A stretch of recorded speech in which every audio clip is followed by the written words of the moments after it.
There's a crucial element that most people miss when making their vision boards for the new year. And if you skip this element, it's unlikely that your goals are going to become a reality. I'm Cheryl. I am a life coach and a former practicing chartered accountant. And I want to talk to you today about a factor within the vision board creation process that is often overlooked. And it's why creating a vision board alone is not enough if you are serious about achieving your goals. Here's what I'm going to cover in this video. 1. Who this video really is for. 2. Why your vision boards in the past haven't led to the breakthroughs that you truly want in your life. 3. The identity shift that changed everything for me. And 4. The key to achieving your 2026 goals. This video is for you if, like me, you love setting goals and achieving them. It's for those of you who not only dream big and want to do big things with your life, but who are willing to put in the effort and work hard and not give up to achieve your goals. Whether you are looking to deepen your existing relationships, find a soulmate partner, grow in your career, step into leadership, improve your emotional well-being on a day-to-day basis, or just improve how you feel every day, this video is for you. It's especially for you if you have created vision boards in the past, but it doesn't seem to have worked. So if you have created a vision board, but you're not getting the shift or the growth or the breakthrough that you really want, then this video is for you. What I'm proud of is that over the years, I have achieved the milestones that once lived on my own vision boards. So I'm in a loving, peaceful, healthy relationship. I qualified as a chartered accountant within 7 years. If you are familiar with the journey of chartered accounting, you will know that a very small percentage of those who start out qualify within 7 years. I landed my dream, what was my dream job in financial services and moved from my hometown to grow in my career in corporate. I then climbed the corporate ladder and I became team lead. I transitioned out of corporate to start my own life coaching practice. I've traveled to some of my dream destinations in the world. I have a really nourishing, connected social circle, and I have hobbies and passions that I absolutely love. So this isn't coming from someone who hasn't achieved her goals. It's coming from someone who has and who knows that achieving the vision that you have for your life is not going to come simply from creating a vision board. What I learned is that it's not enough to simply collect inspiring images and create a picture of a future version of your life. If you don't evolve, then that version that you picture is going to remain just that, a picture. So yes, change may start by asking yourself what you want. But real growth and shifts and movement in your life happens. So you get actual traction when you think about and you start evolving into the person you need to be in order for that picture to come alive, in order for your goals to become a reality. This is the part that most people miss when creating their vision boards. Your goals are not going to just happen. They are going to require you becoming a new version of yourself in order to achieve them. So if you are not yet crystal clear on who you need to become in order to achieve the goals that you have on your vision board, you're just going to end up repeating the same behaviors as you did in 2025 that have kept you stuck. Nothing is going to shift for you, and you're going to wonder why you're just not getting the breakthrough that you are so desperate for. I personally love creating a vision board when it comes to the new year. So every December or January, I sit down, I get myself a cup of coffee, I light a candle, I browse through Pinterest, I download images, and I start putting them together. I create a collage of what I want my life to look like, and usually that involves elements of relationships and fitness and health, and eating healthy and travel and career. But in 2025, something seriously shifted within me and within my inner world. And so I'm not only going to be creating a vision board when I'm setting my 2026 goals, because that alone is not going to be enough. What I'm going to do in addition to my vision board exercise is I'm going to do a self-building reflection exercise where I am going to dig deep in who I want to become in order to achieve my goals for 2026, not just what I want to achieve in 2026. What I realized was I would be creating vision boards in the past, and yes, while I achieved many, if not all or most of my milestones that were on my vision board, it took me much longer than I needed to because I delayed my growth by not specifying who I needed to become in order to achieve those goals. So I know that if I want 2026 to feel different for me, if I want to achieve my goals efficiently and as effectively as possible, then I need to become even more emotionally strong, emotionally resilient. I need to be able to hold an even greater capacity than I have already and become an even more confident version of myself. And this realization didn't come lightly, and it didn't come easily. It came upon reflection of my 2025 challenges and insights, and it came from one of the most personal challenges, but ultimately liberating challenges that I experienced in the past year. If you are someone who tends to doubt yourself or take on other people's opinions and preferences and comments easily, or if you are anxious about being judged or about doing things the wrong way, then it's likely that you're going to resonate with what I'm about to share. So just to give you some background, I in the past have naturally been very introverted, very reserved, very much more on the quiet side of the personality types.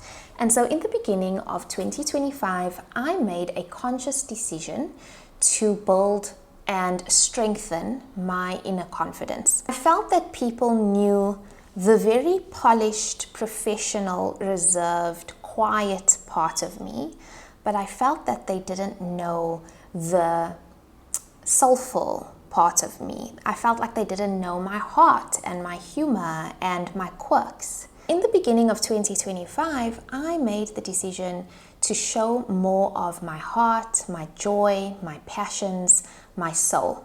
And I think both at work and in terms of my personal life, many people knew me to be more quiet. And those parts of my personality who the people closest to me knew were largely hidden from the rest of the world. Somewhere along the way of my upbringing and my formal education, I took on the belief that I had to stay in a box, that a chartered accountant behaves and looks a certain way, that they have a certain demeanor, they speak a certain way. I took on the belief that a woman needs to behave in a certain way or do certain things in order to be considered acceptable or respectable. I took on the belief that being good meant thinking, feeling, and behaving in certain ways and restricting yourself in certain ways. No one specifically taught me this. No one specifically said, this is who you need to be. But this is the belief that I interjected through society, through culture, through what people modeled in the world. But over the years, what started happening is that those beliefs no longer fitted who I was.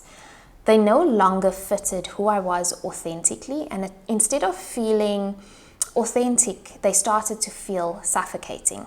And so part of my journey in 2025 meant becoming more relaxed into who I am, more naturally and authentically myself, no matter who I was with, whether I was with a friend or a family member or someone, a colleague, or a stranger, for example. I wanted to fully be myself and I wanted my inner world to be reflected out into the outer world. And I'll give you an example. Years ago, I used to dance competitively. I did Latin and ballroom dancing. I absolutely loved it because there's something about music and dance and self-expression that feels exceptionally empowering for me. But what I also knew was that many people didn't know this about me. And so I made the decision that in 2025, I wanted to reignite this part of me that I felt had been buried through years of putting university and my studies first, years of putting work first and climbing the corporate ladder, years of putting other people's comfort first. I wanted to reconnect with who I really was. As I started dancing again and sharing my dance videos publicly, many people resonated. They enjoyed the joy and the freedom that they felt as I danced. But what I didn't realize was the criticism and the backlash that would also come with it. And as I stepped more into who I was authentically and naturally, as I started to expand myself and my visibility, I started receiving criticism from two people who I thought were very close to me. And in the past version of me, who didn't have a very strong self-esteem, would have continued to suppress those parts of herself. She would have questioned herself. Am I being disrespectful? Am I being wrong? Am I putting on a performance like they said I was putting on a performance? Or was I simply acting from the heart and sharing my joy and my love? And so in the past, I would have shrunk, I would have questioned myself, I would have molded into the version of myself that other people wanted to be in order to keep them comfortable and to keep the peace. Because I have spent years doing work on my inner self, building my self-esteem, my identity, my self-confidence, I didn't abandon myself this time. I was able to separate who I am from who other people thought I was or who they wanted me to be. And this is when the lesson became really clear for me. Being fully and unapologetically yourself is not going to please everyone, and it doesn't need to. There are tables that you were never meant to sit at. There are people who you should not feel obligated to maintain relationships with. Not because they are bad people, but because they drain your energy and they are not aligned with who you are becoming. And so this is what I learned. When you stop apologizing for being who you authentically are, when you stop over-explaining, when you stop needing to prove yourself, what doesn't align with you naturally falls away. And this is the beautiful part, because this is what creates the space. This is what helps you achieve those goals that are on your vision board. It creates the space for people who actually value you to truly see you, for your self-worth to be reflected in the world by people who value you. It creates the space for you to pursue opportunities that match your values and dreams, not the values and dreams of people who criticize, demean, or choose to judge you. This is exactly why you shouldn't necessarily start with a vision board. You should start with your identity, who you are and who you need to become in order to achieve your goals and dreams. Because it's not the vision board that is the problem. It's the version of you that's not calibrating to the level that you need to be at in order to achieve those things that are on your vision board. If you have certain goals for 2026, if you have certain aspirations and intentions that you want to live by in 2026, but you are going to continue live in self-doubt, in fear, in anxiety, if you're going to continue to shrink next to other people, if you're going to continue to people please or try and be perfect in everything you do, that's going to hold you back. Those patterns are going to keep you stuck. So if you are at a point now where you are thinking, okay, I will make my vision board, but I also want to focus on and work on who I need to become in order to achieve those goals on my vision board, then you're going to want to watch my next video.